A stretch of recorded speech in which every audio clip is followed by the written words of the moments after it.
Congratulations and felicitations. Okay, here comes the first round. Boom. And Jeez, that was just boom. unnecessary. You kidding me? You can't be out of range? What?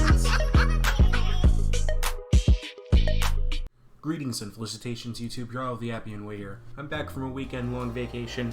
We're expecting more big news this week, but also kind of this one snuck under the radar, and it was pointed out to me on the Total War Discord server in the Troy channel.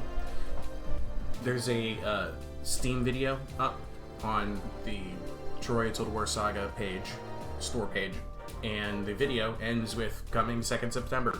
And there's no reason to doubt that this is wrong. This is their official material. So there you go. That is when Troy comes to Steam, the 2nd of September. For those of you who are a little upset, thinking, I thought it was supposed to come out August 13th. Remember, they never promised us a specific date. They only said late summer 2021 for the Steam launch. And why would they pick the 2nd of September instead of August 13th, which was the exactly 1 year after its release on Epic Games Store? It has everything to do with the marketing window.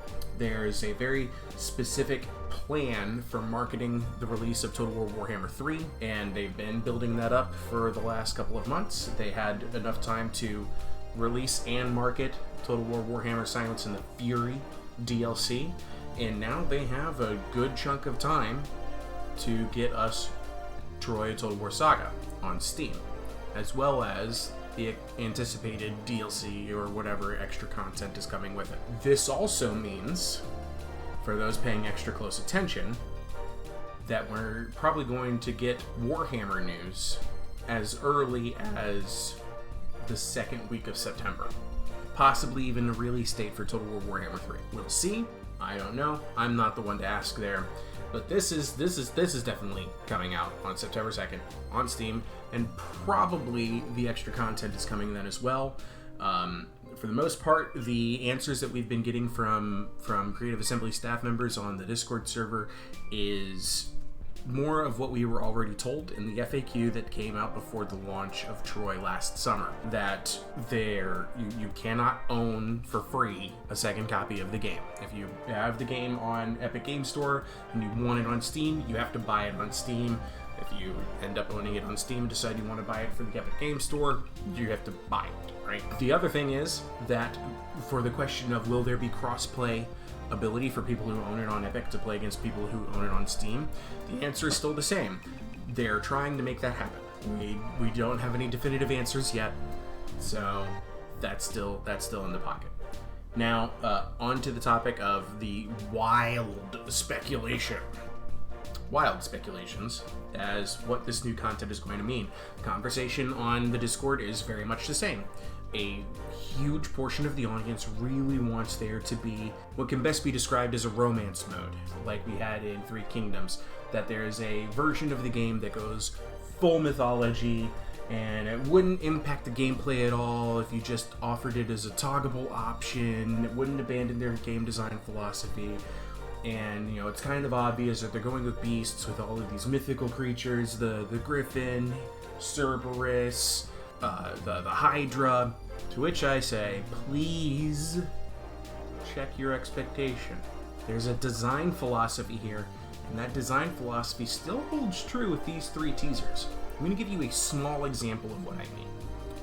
Here's just a simple shot from the Sentry Eternal trailer. This is the last of the 3 teasers that we got last week, and this is the one that is definitely referencing Cerberus, possibly even Hades in the Cult of Hades in the Pantheon for the game. And people look at this and they're like, oh my god, that's literally the gates to hell. It would be impossible for this not to be something crazy and mythological.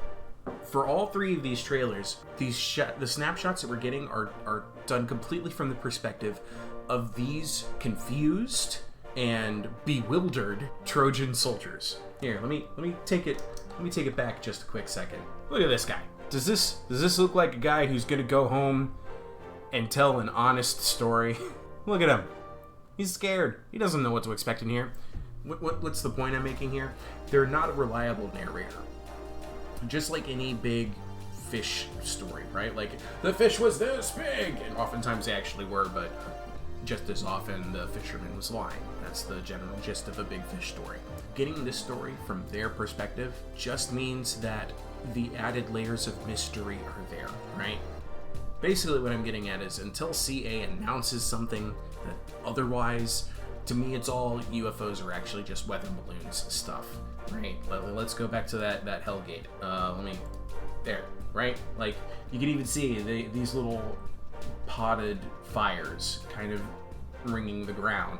It's very possible that somebody just carved out 2 giant pieces of stone to make it look like this glowing death face and then planted fires in either of the eyes. What would you do if you're a Bronze Era Trojan warrior come out here and see this for the first time? You saw a giant paw print embedded into the ground. Oh my god, this can't be real. This must be the 3-headed Cerberus. I've never seen a nest that big before. It was huge. All I'm getting at here is that CA Sophia created a Total War Saga Troy with a very specific design philosophy of truth behind the myth. And I see these teasers as being just as likely showing the perspective of how that mythos comes out of something that could be explained, right? That was the design philosophy. How was it that the Cyclops came to be? Well, maybe some Bronze Era people found the skull of an elephant, saw one giant eye hole right in the middle, and then assumed, oh, this must be a one-eyed beast.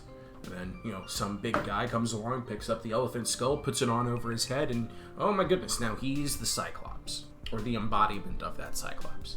What would you do if you'd never seen an elephant before, and yet the first look you have at one is the skull of an elephant? What conclusions might you draw? What conclusions might a Trojan warrior draw if he finds a huge man-made nest on top of a cliff, not knowing that it was man-made? What would you do if you saw this? This is somebody's, fantastic artistry.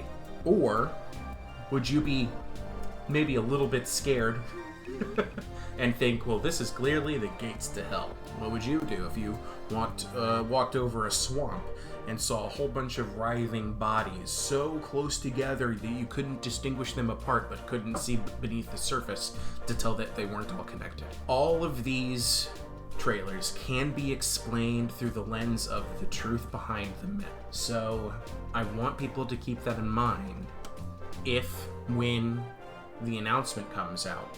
I hope you're not disappointed. I mean, let's be honest, I'll probably be disappointed because I think there are very few people out there who don't want some kind of more mythologically focused campaign.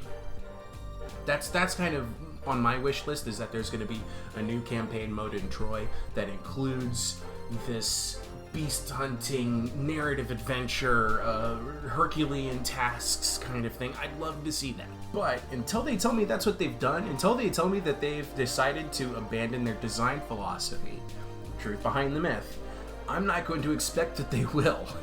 All right. So I'm putting out this video as basically a little bit of caution, just saying, hey, people, don't get your hopes up that much that quickly. It'd be great if they did it. I'd rather be pleasantly surprised than be expecting something and then not getting it, because that's the kind of thing that means that a good game could get treated very unfairly in reviews. Some people might look at these teasers and be like, well, this was all false advertising, but it really isn't. That's all I'm getting at here. Showing these teasers in that lens of the truth behind the myth and then revealing, but it really is mythology, would be really cool. But I also think it's just as likely that they'll show us all of these teasers again from that new perspective. I'm sorry, not the new perspective, but the perspective of the other side. A new perspective that shows how somebody was able to create these near unexplainable creatures and settings. Alright? That's my big thought. Anyway, I'm expecting big news very soon. Very soon. Alright, ta-ta. I love you all. We'll see you guys in the next video.